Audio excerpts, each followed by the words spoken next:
नमस्कार दोस्तों। मेरा नाम है विजय कुमार। आप देख रहे हैं कॉमिक्स पिटारा चैनल को। तो चलिए दोस्तों, हम लोग कॉमिक्स पढ़े थे बौना भोकाल, और इसका पहला और दूसरा पार्ट मैंने अपने चैनल पर अपलोड कर दिया है। पहले और दूसरे पार्ट में मैंने इस कॉमिक्स को 40 पेज तक कवर कर लिया था। अब इस पार्ट में इसके आगे कहानी को शुरू करते हैं। स्वयं बलवान सिंह के इशारे पर किया गया है, और मेरी बात का प्रमाण है बलवान सिंह की टुकड़ी का ये सैनिक। ये तो वही सैनिक है जिसने मुझे वो काढ़ा लाकर दिया था, जिसे पीकर मैं बौना बन गया। ठीक पहचाना तुमने महाबली, ये वही है। और इसका कहना है कि बलवान सिंह के कहने पर ही इसने वो काढ़ा तुम्हें लाकर दिया था। नहीं, ये झूठ है। सत्य यही है बलवान सिंह, गला फाड़कर जिसे तुम झुठला नहीं सकते। मैं इसे नहीं मानता।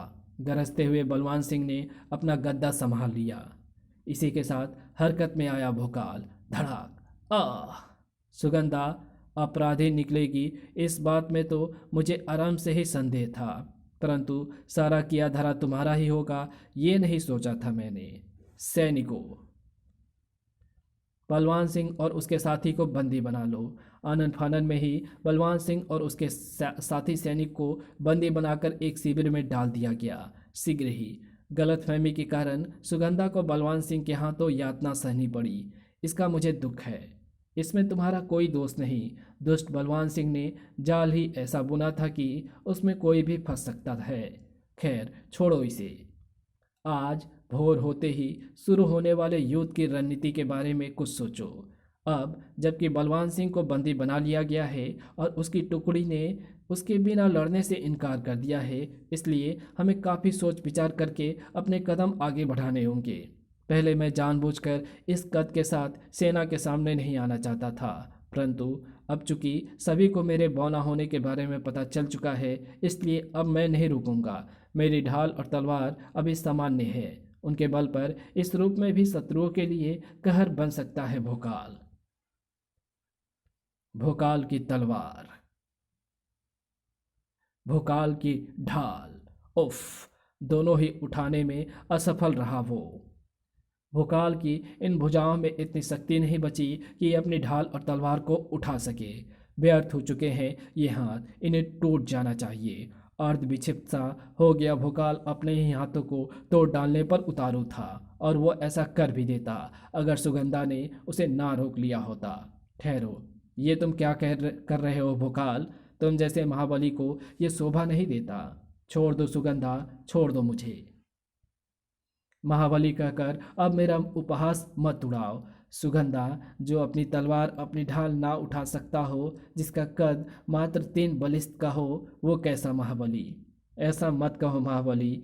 ये ढाल और तलवार चमत्कारी और तुम्हारे गुरु की अद्भुत शक्तियों से भरी है, इसलिए ये तुमसे नहीं उठ पा रही हैं। इसलिए हताश मत हो महाबली, क्योंकि अगर सेना को ये मालूम पड़ गया कि उस भूकाल ने परिस्थितियों के सामने घुटने टेक दिए हैं, जिसे वे अपना आदर्श, अपना महानायक समझते हैं, तो सभी के मनोबल पर गहरा आघात होगा। और ऐसा होते ही सैनिक लड़ना छोड़कर भागने की सोचने लगेंगे, और फिर शत्रुओं को विकासनगर पर अपनी विजय पताका फहराने में ज़्यादा समय नहीं लगेगा।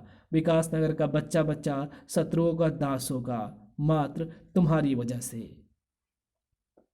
मानो सोते से जगा भोकाल। सही कहा तुमने सुगंधा। मेरा मनोबल गिरने का तात्पर्य है विकासनगर की पराजय, और भोकाल के होते ऐसा नहीं होगा, कदापि नहीं होगा। यह निर्णय करके विकासनगर की सेना के साथ युद्ध के लिए रवाना हुआ भोकाल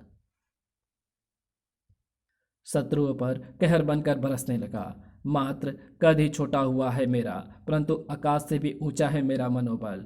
इसी मनोबल के बल पर इस युद्ध का मुंह मोड़ कर रहेगा भोकाल, और भोकाल के इस अभियान में कंधे से कंधे मिलाकर चलेगा विकासनगर का हर सैनिक। खच खचाक। आह! अपनी चमत्कारी तलवार नहीं उठा सके थे भोकाल के हाथ, लेकिन साधारण तलवार के बल पर भी असाधारण बना हुआ था भोकाल। इसके बावजूद भी एक सत्य अपनी जगह अडिग था, और वो ये सत्य था कि भोकाल के कद का छोटा होना। 3 बिलांत का छोकरा राजा निर्मम से लड़ेगा? जा भाग जा, वरना फूंक मारकर उड़ा दूंगा तुझे। अभी मैं तुझे दिखा देता हूँ निर्मम कि भोकाल भोकाल को फूंक क्या आंधी भी नहीं उड़ा सकती। तलवार संभाले भोकाल तेजी से राजा निर्मम की तरफ झपटा, लेकिन वो उस तक पहुंच पाता उससे पहले ही। तुम किस्मत का बहुत धनी है तू निर्मम। सही समय पर यदि युद्ध समाप्ति का बिगुल ना बजा होता तो लाश बना धरा पर पड़ा नजर आता तू। जिन चूहों में दम नहीं होता वे ऐसे ही चिल्लाते हैं। राजा निर्मम के आगे ही नहीं, भोकाल को अपने साथियों के आगे भी उस सत्य का सामना करना पड़ा। आज युद्ध में भोकाल के आगमन से मैं ये सोचकर प्रसन्न हो रहा था कि हम ये मोर्चा आसानी से जीत लेंगे, परंतु भोकाल तो बेचारा खुद बौना होकर रह गया है। भोकाल को देखकर शत्रुओं के छक्के छुड़ाने की जो इच्छा मन में जागी थी उसका हाल देखकर वो सब उड़ गई। उफ, आज के युद्ध में किया गया मेरा सारा प्रयास व्यर्थ गया। मैं सैनिकों का मनोबल बढ़ाने में सफल नहीं हो पाया। भोकाल, तुम यहाँ हो? मैं तुम्हें ही ढूंढती फिर रही थी। क्या हुआ सुगंधा? बलवान सिंह कैद से भाग निकला है। ओह, तो ये तो बहुत बुरा हुआ। उस जैसे व्यक्ति का खुला रहना ठीक नहीं है। वो शत्रुओं से मिलकर विकासनगर और हमें कोई भी हानि पहुंचा सकता है। ठीक कहा तुमने। तुम यहाँ उदास क्यों खड़े हुए थे? भोकाल ने बताया और फिर अंत में बोला, अब तो इस समस्या का एक ही हल है सुगंधा कि मैं किसी तरह फिर सामान्य हो जाऊं। लेकिन ऐसा होगा कैसे? उत्तर देने के स्थान पर गहरे सोच में डूब गया भोकाल। कुछ ही क्षणों बाद चौंक कर उछला। मैं समझ गया सुगंधा कि मेरा कद कैसे सामान्य हो सकता है। कैसे? तुमने ध्यान दिया है सुगंधा कि राजा निर्मम के सभी सैनिकों का कद सामान्य से काफी अधिक है, जबकि राजा निर्मम का कद सामान्य है। तो ये इस बात की तरफ संकेत करता है कि कहीं ना कहीं कुछ गड़बड़ अवश्य है, और हमें ये जानने के लिए राजा निर्मम के शिविर पर धावा बोलना होगा। मुझे पूर्ण विश्वास है कि यहाँ मेरे कद वाली समस्या का हल अवश्य मिलेगा, परंतु उसे ढूंढने के लिए हमें अत्यधिक सावधानी और चालाकी से काम लेना होगा। सामने से दो शत्रु सैनिक इधर ही बढ़ रहे हैं। तुम आक्रमण के लिए तैयार रहना, मैं पहुंचती हूँ उनके सामने। अरे, ये सुंदरी एकाएक कहाँ से हमारे सामने प्रकट हो गई? लगता है ये आकाश से उतरी है हमारा मन बहलाने के लिए। ये सुंदरी तुम्हारा मन बहलाने के लिए नहीं, तुम्हें मृत्यु के पास पहुंचाने के लिए आई है। खचाक खचाक। मृत्यु के उस नन्हे दूत ने चीखने का भी मौका नहीं दिया उन्हें। वाह महाबली, अद्भुत फुर्ती का परिचय दिया तुमने। छोड़ो इसे, आगे आओ, आगे बढ़ें शीघ्र ही। उस स्थान को सैनिकों ने अच्छी तरह घेर रखा है। इसका मतलब ये कोई महत्वपूर्ण स्थान है। तुम यही ठहरो, मैं इसका पता करता हूँ। सुगंधा को वहीं खड़ा छोड़कर भुकाल आगे बढ़ गया। छोटे कद होने का ये लाभ तो है कि बिना किसी की निगाहों में आए अपने लक्ष्य तक आसानी से पहुंचा जा सकता है। अंदर, ओह, यहाँ तो बड़े बड़े करहाओं में कुछ पक रहा है, परंतु क्या? मुझे इसका पता लगाना है। मुझे इसका पता लगाना है, और ये इसके लिए ये सैनिक एकदम ठीक रहेगा। अरे, बुरी तरह हड़बड़ा गए। उस सैनिक के कुछ बोलने से पहले गुर्राया भुकाल, धीमे स्वर में बताओ कि सामने कढ़ाई में क्या उबल रहा है, वरना शीश धड़ से अलग हो जाएगा। इन कढ़ाओं में राजवैद्य बलकारा द्वारा निर्मित वे काढ़े उबल रहे हैं जिनसे सामान्य व्यक्ति का कद लंबा भी हो सकता है और छोटा भी। बस मुझे यही पता करना था। अब तुम गहरी निद्रा में सो जाओ। धड़ आ मेरा सोचना सही निकला। इन्हीं काढ़ों के कारण ही राजा निर्मम अपने सैनिकों को सामान्य से लंबा एवं छोटा बनाता है। अब मैं भी काढ़ा पीकर अपना सामान्य कद प्राप्त कर सकता हूँ, लेकिन इन कढ़ाओं में से किसमें वो काढ़ा भरा है जिसे पीकर लंबा हुआ जाए? विचित्र समस्या में फंस गए हो महाबली। परंतु चिंता मत करना, तुम्हें इस समस्या से बाहर निकालने बलकारा आ पहुंचा है। इस कढ़ाई में उबल रहा है कद लंबा करने वाला काढ़ा। मैं तुम्हें इसी कढ़ाई में डालने जा रहा हूँ। जी भरकर काढ़ा पी लेना।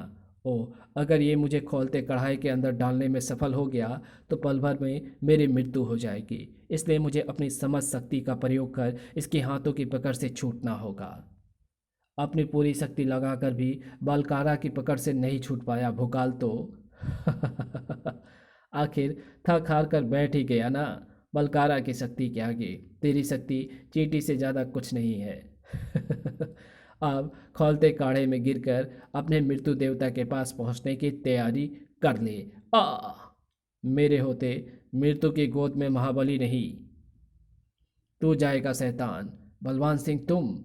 हाँ महाबली, उस गद्दार सैनिक को यातना देकर और उससे सारी बातें उगलवा कर मैं अपने आप को निर्दोष सिद्ध करने यहाँ आ पहुँचा। यहाँ पहुंचकर मैंने तुम्हें संकट में फंसे देखा तो तुम्हारी मदद को आ पहुंचा। मैं समझा नहीं बलवान सिंह, काढ़ा तुम्हें पुलाने की एवं हमें फूट डालने की योजना राजा निर्वम की थी। महाबली धन्यवाद बलवान सिंह, मेरी जान बचाकर तुमने सिद्ध कर दिया कि तुम अपराधी नहीं हो। तुम दोनों को खौलते काढ़े में फेंक कर मैं भी ये सिद्ध करूंगा कि बलकारा के सामने तुम दोनों कुछ नहीं। धड़ाक धाड़ स्यों। खौलता हुआ काढ़ा जब शरीर पर गिरता है तो कैसी पीड़ा होती है, इसका पता तुझे आज चलेगा दुष्ट बलकारा। आ आ भोकाल बहुत खूब भोकाल। तुझे छोटा करने की योजना बनाते समय मैंने सोचा था कि तेरा सारा पराक्रम समाप्त हो जाएगा, परंतु तेरे नन्हे शरीर में तो गजब की शक्ति भरी है। ओह राजा निर्मम, मुझे याद है कि दिन में तूने मुझसे कहा था कि अगर युद्ध समाप्ति का नक्कारा ना बजा होता तो तू मुझे लाश बना देता। अब मैं तुझे वो अवसर देता हूँ भोकाल कि देखें तूने जो कहा था तू वो कैसे पूरा कर पाता है। कुछ ही देर बाद ही हम में से एक जीवित वापस लौटेगा और एक लाश बनकर इस कढ़ाई के नीचे अग्नि में गिरेगा। और इस बात का अनुमान तो कोई अंधा भी लगा सकता है कि जीवित लौटूंगा मैं और लाश बनकर अग्नि में गिरेगा तू। युद्ध अनुमान पर नहीं, भुजाओं की शक्तियों के बल पर जीते जाते हैं निर्मम। इसलिए कौन जीवित लौटेगा और कौन लाश बनेगा ये समय बताएगा। चीती सी फुर्ती और दरिंदे सी भयंकरता भरी हुई है निर्मम में। मुझे इसके हर वार और हरकत पर पैनी नज़र रखनी होगी। ओफ। निर्मम के उस वार को बचाने के लिए भोकाल को स्वयं को नीचे गिराना पड़ा। इसी के साथ असाधारण फुर्ती का परिचय देते हुए निर्मम ने भोकाल को दबोच लिया। पकड़ा गया ना कीड़े। अब मैं पहले अपने हाथों से तेरा सीना तोड़ूंगा, तेरी गर्दन मरोड़ूंगा और फिर तुझे अग्नि में फेंकूंगा। उफ। भीष्म शक्ति से मुझे दबाए निर्मम अपना सोचा पूरा कर दिखाएगा, अगर मैं शीघ्र ही उसके हाथों की पकड़ से ना छूटा तो। आ पासे घमंड भरी बातों से नहीं, शक्ति से पलटे जाते हैं इस तरह। धड़ाक आ और इस तरह आ। पीड़ा से तड़पते हुए निर्मम को भोकाल ने अपनी नन्ही टांगों पर रखकर उछाल दिया, आग के उस दावानल की तरफ जो उसे लेने के लिए तत्पर था। नहीं, लेकिन भोकाल ने निर्मम को उस दावानल के मुंह तक नहीं पहुंचने दिया। मैं आग में गिर जाऊंगा भोकाल, मुझे ऊपर खींच ले। मैं तुम्हें खींच लूंगा निर्मम, अगर तुम मेरा कहा मानेगा तो। मैं तुम्हारा हर कहा मानूंगा। सैनिकों को आदेश दे कि वे अपने सभी हथियारों और युद्ध पोशाकों को एक जगह एकत्रित करके उनकी होली जला दे। मृत्यु के भय से थरथर कांपता राजा निर्मम जल्दी जल्दी अपने सैनिकों को आदेश देने लगा। शीघ्र ही हथियार के नाम पर शत्रुओं पर अब एक सुई भी नहीं बची है भोकाल। हथियारों और युद्ध पोशाकों के बिना तेरी और तेरी सेना की हमारे सामने पार नहीं पड़ सकती। इसलिए अगर अपनी और अपनी सेना की भलाई चाहता है तो अपनी सेना को लेकर वापस भाग जा। बिना हथियारों के कहाँ लड़ती निर्ममपुर की सेना। और फलस्वरूप इस अपमानजनक पराजय को राजा निर्मम सदा याद रखेगा और याद रखेगा तुम्हें भी। अपना सा मुंह लेकर वापस लौटे सभी। तुमने सिद्ध कर दिखाया भोकाल कि महाबली बनने के लिए वीरता और जाबाजी की आवश्यकता होती है। शरीर विशाल हो या बौना, इससे कोई अंतर नहीं पड़ता। सिद्ध तो तुमने भी कर दिखाया है कि तुमने बल ही नहीं बुद्धि भी है। तभी बलवान की आवाज़ ने उन्हें चौंकाया। अब जब कद को लंबा करने वाला ये काढ़ा है तो महाबली बौना रहे भी क्यों। लो भोकाल, इसे पीकर अपना सामान्य कद प्राप्त करो और ये तुम्हारे लिए स्फूर्तिदायक काढ़ा। इधर दोनों ने काढ़े को गिलास अपने होठों से लगाया।